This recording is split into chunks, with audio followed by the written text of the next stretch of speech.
não parar, não precipitar e não retroceder. Então dizer para esse cara, sabe quando nós vamos parar? Nunca. Nunca na sua porca vida. Né?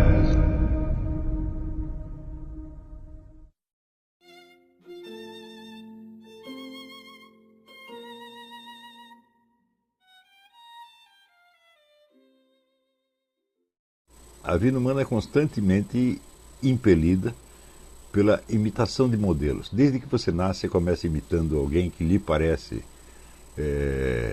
superior ou admirável e que expressa de algum modo o que você desejaria ser. Esses modelos eles mudam muitas vezes na vida, né? Depende, seus ideais não são os mesmos aos 3 anos, aos 13, aos 30 e assim por diante. Mas, ao longo do tempo, algumas linhas gerais vão se condensando, de modo que você pode chegar a uma conclusão do que você quer ser quando crescer. Em geral, esses modelos, na nossa sociedade, eles se expressam de duas maneiras. O ideal de trabalho, o emprego que você pretende ter, já que a maioria das pessoas são empregadas de alguma coisa, e o casamento. Quer dizer, com quem você pretende casar, como você pretende que seja a sua vida familiar, etc. Claro, existem outras variáveis, mas em geral o que se entende por modelo ideal de vida na sociedade moderna, em geral, é isso aí. Por isso mesmo foi que, ao formular o exercício, eu pedi que vocês não imaginassem o seu futuro em termos sociais, em termos, vamos dizer, da posição obtida, ou do reconhecimento, ou da felicidade alcançada, mas exclusivamente em termos de quem vocês pretendiam ser. Esse quem, evidentemente, ele independe de quaisquer condições externas. Se o sujeito diz, olha, eu quero ser um sujeito, vamos dizer, corajoso, leal, etc., etc., isso, evidentemente, não depende de emprego, não depende de casamento, não depende de que nada se realize. Mesmo que tudo dê errado, você vai continuar querendo ser aquela coisa. Não é isso? Na verdade, formular o seu ideal de vida nestes termos, do quem é a única coisa realizável, porque tudo mais depende de fatores que não estão ao seu controle. E, evidentemente, nós não podemos incluir num projeto de autoconhecimento aquilo que não está ao nosso controle e que nós não podemos prever absolutamente. O simples fato de que, por exemplo, nas escolas as pessoas comecem a se preparar aos 7, 8 anos para uma situação futura que os seus professores desconhecem completamente, já é causa de uma infinidade de conflitos. Quer dizer, quando você está pronto para alguma coisa, essa alguma coisa já não tem a relevância social que tinha, né? A situação pode ter mudado. E, de modo geral, quanto mais, vamos dizer, concreto e socialmente localizado for o modelo, maior a possibilidade de fracasso, evidentemente, porque a sociedade humana nunca está à nossa mercê. E, ao contrário, quanto mais, vamos dizer, parece contraditório que eu vou dizer, mas genérico e individualizado, isso é, quanto mais definido em termos de um puro quem, ou seja, de qualidades pessoais, maior, evidentemente, a possibilidade de sucesso, porque você não depende de absolutamente nada. Não é isso? Aquelas pessoas, por exemplo, que se dedicaram à conquista da santidade e morreram como mártires, tudo estava contra, e justamente por estar contra, isso nada podia fazer contra o seu projeto de morrer como mártires. Né? Então, a oposição e a dificuldade, elas deixam de ter qualquer significação. Em última análise, o único projeto de vida que funciona é aquele que você faz perante Deus e perante mais ninguém. Quer dizer, Deus sabe quem você quer ser, e é isso que você quer ser, ainda que isso tudo esteja contra, e ainda que ninguém esteja sabendo o que você está fazendo, porque não depende de nada, não depende de ninguém. Em suma, você está fazendo um projeto de vida com vistas à próxima vida, e não a esta. E isto nós podemos dizer que, se seguido seriamente, isto é praticamente infalível.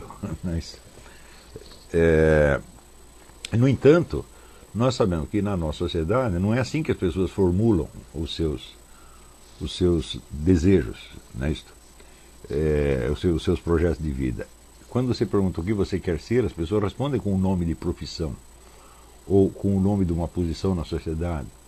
Né? Isso, por exemplo, se o sujeito quer ser rico, eu digo, bom, ninguém é rico por decisão própria apenas. A riqueza, ela vai e vem conforme uma série de fatores que, de fato, não estão à mercê de ninguém, né? Sobretudo na economia atual, que é tão complexa e incontrolável. Tá certo? Ou se você disser, eu quero ser engenheiro, eu quero ser médico, eu quero ser, sei lá, analista de sistemas, qualquer coisa assim, tudo isto depende de fatores externos. Então nós podemos dizer que este não é propriamente um projeto de vida. Tá certo? Este é um projeto de inserção na sociedade. Você está definindo o lugar que você deseja ocupar numa sociedade que, por ser futura, você não conhece ainda. Então existe sempre aí uma defasagem, evidentemente, entre a sua posição tal como você a imagina agora e as posições disponíveis que haverá na sociedade quando você chegar lá. Tá certo? Isso, evidentemente, é uma fonte de sofrimentos enormes. E, no fundo, existe um sociólogo australiano, John Carroll, ele diz que esta é talvez a principal fonte de culpas, do sentimento de culpa na sociedade moderna. E ele distingue muito bem entre o que é a culpa moral e o que ele chama de culpa disposicional, que nós mais corretamente chamaremos de culpa estrutural ou culpa permanente. A culpa moral é quando você faz algo que viola o seu código moral explicitamente e em geral a culpa moral é perfeitamente conhecida, quer dizer, você sabe o que você fez de errado, certo? Mesmo que você depois reprima e entre naquele processo descrito lá pelo Igor Caruso, a repressão da consciência moral, é impossível que a sua culpa moral não passe pela sua consciência nem um único minuto. E a culpa moral se refere sempre a um ato em especial, algo que você fez e que achava que não deveria ter feito. E a culpa que ele chama de disposicional, que eu vou chamar de estrutural, é aquela culpa permanente que está no fundo de tudo.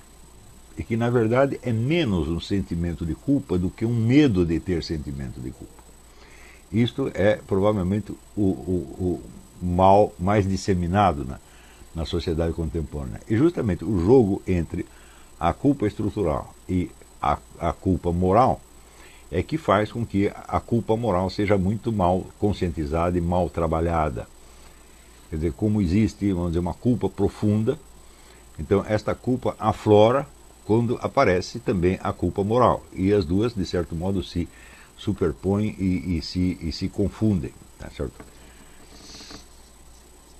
Então, esta culpa estrutural, ela reflete sempre uma falha existencial, um fracasso existencial que você está vivenciando perante os seus próprios olhos. Mesmo que ninguém saiba, você se sente um fracasso. Esse fracasso pode, vamos dizer, numa primeira abordagem mais superficial, nós podemos dizer que ele é o fracasso em realizar o modelo escolhido. Quer dizer, é muito fácil você conceber um modelo e você se imaginar naquela situação, porém,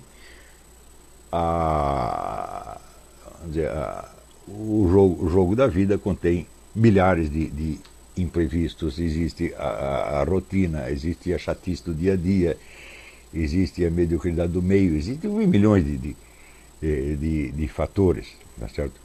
Seria interessante, até outro dia alguém lembrou no Facebook, ler o livro O Feijão e o Sonho, do Orígenes Lessa, que é um sujeito que quer se tornar escritor, mas ele está numa pindaíba desgraçada, a mulher dele está grávida, a mulher só reclama, enfim, é como, vamos dizer, a vocação do negro vai sendo esmagada por uma série de fatores adversos de ordem imediata e deprimente. Porém, nem sempre a coisa é assim, quer dizer, nem sempre esse sentimento de culpa estrutural vem de um fracasso explícito em realizar um ideal explícito. A coisa pode se complicar muito mais.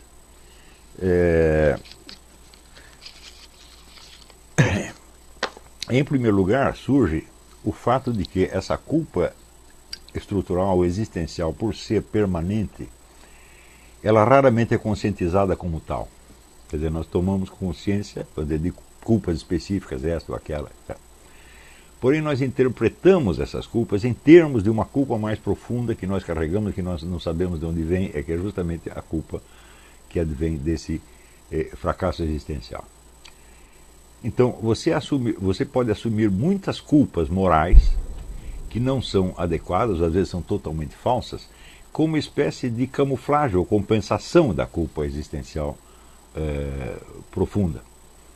Quer dizer, por que tudo para mim dá errado, por que eu fracassei na vida, deve ser porque eu fiz isto, ou porque eu fiz aquilo, ou porque eu fiz aquilo outro. Assim, isso aqui é um processo muito comum. Né? Então, no caso, o sentimento de fracasso, ele vem, o sentimento de fracasso, o medo da culpa, ele vem justamente da falha existencial que é permanente. Porém, as explicações que surgem são tiradas, vamos dizer, de culpas ocasionais que jamais poderiam ter esse efeito tão profundo e permanente. Isso é um dos fenômenos mais frequentes hoje em dia. Então, as pessoas acreditam, por exemplo, que elas estão se corrigindo, melhor na vida, porque elas estão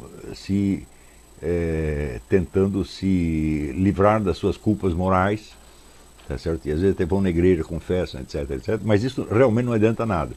Quer dizer, aquele negócio de quanto mais eu rezo, mais assombração aparece. Porque você não está confessando a realidade, você está confessando a camuflagem, você está confessando apenas a casca, a aparência. Né?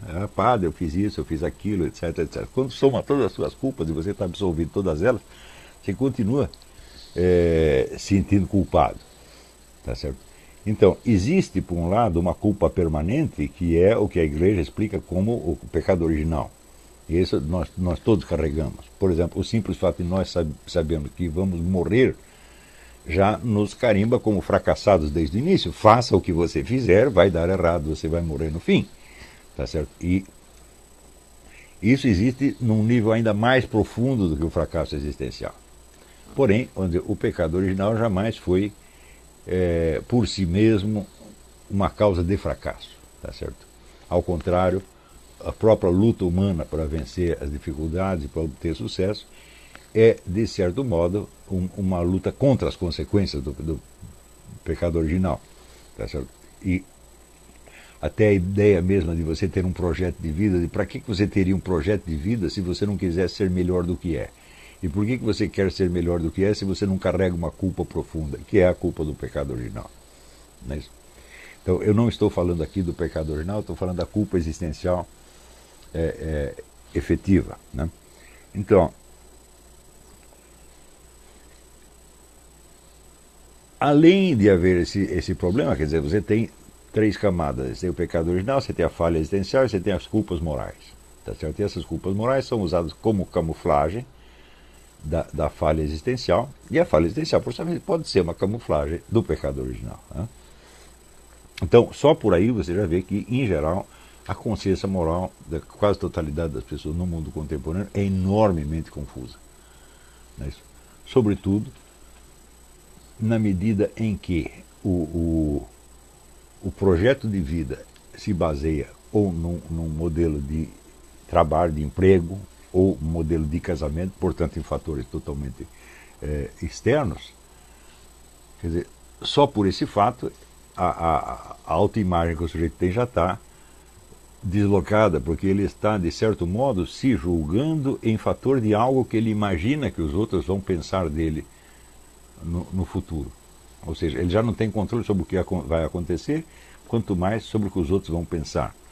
Tá certo? Se você deseja ter um sucesso no emprego, então você deseja ter uma boa remuneração, ser bem aceito pelos seus colegas, pelo seu chefe, etc, etc, etc. E se você deseja um bom casamento, é porque você deseja que uma mulher o ame naqueles termos e o satisfaça naquele ponto. Ou seja, tudo isso depende dos outros, no fim das contas. E o fracasso em obter essas vantagens, ele, de fato, é uma causa de culpa mais profunda e mais permanente do que as culpas morais propriamente ditas. E quando as culpas morais são confessadas como uma camuflagem deste deste fracasso existencial, você, na verdade, quando você está confessando os seus pecados, disse, padre, eu roubei, eu fumei maconha, eu fiz isso, fiz aquilo, papapá, você está camuflando o seu verdadeiro sentimento de culpa, que é o seguinte: eu estou culpado de não ter dado certo. Ora, não dar certo não é pecado. Não é isso? Então, você usa os seus próprios pecados como camuflagem de uma falsa culpa, não é isso? Baseada num puro fracasso e não num mal que você tenha feito. Isso aqui é muito comum. Tá certo? E você vê que, sobretudo essas pessoas que aparecem com sentimentos cristãos exacerbados, de condenação, de moralismo, etc., etc., em geral a cabeça delas é uma confusão nesse aspecto, que é uma coisa assim, uma verdadeira lata de lixo. Né? E é claro que você não pode falar, por exemplo, não tem o menor sentido você falar de vida cristã se existe uma confusão moral, se existe uma falta de discernimento moral. Quer dizer, se não existe uma meditação profunda sobre a raiz das nossas culpas e quais são os erros que nós efetivamente fizemos e quando estamos nos culpando simplesmente de ter dado errado. Não é isso? Porém, esse dar errado ainda se complica mais pelo fato de que, no esforço de se autorrealizar e, portanto, alcançar um modelo, existe, evidentemente, o medo do fracasso.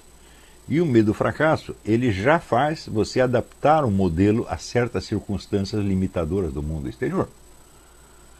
Então, isso quer dizer, você diminui, de certo modo, você atenua ou você degrada o seu modelo em função do que você considera que são as possibilidades reais de autorrealização numa sociedade dada. Tá certo? Então, isso quer dizer que você vai especificar o seu modelo, você vai adaptá-lo para um determinado meio social. E então ele perde toda a qualidade, vamos dizer, de ideal, e ele se torna apenas uma ambição. Quer dizer, reduzir o seu ideal a uma ambição, então já é evidentemente você abdicar de ser qualquer coisa e você definir o seu futuro em termos apenas daquilo que você pretende ter ou obter. É isso? E aí, se nós fizermos, vamos dizer, um repertório de quais são os modelos diminuídos que uma pessoa pode adotar na sociedade, ou seja, já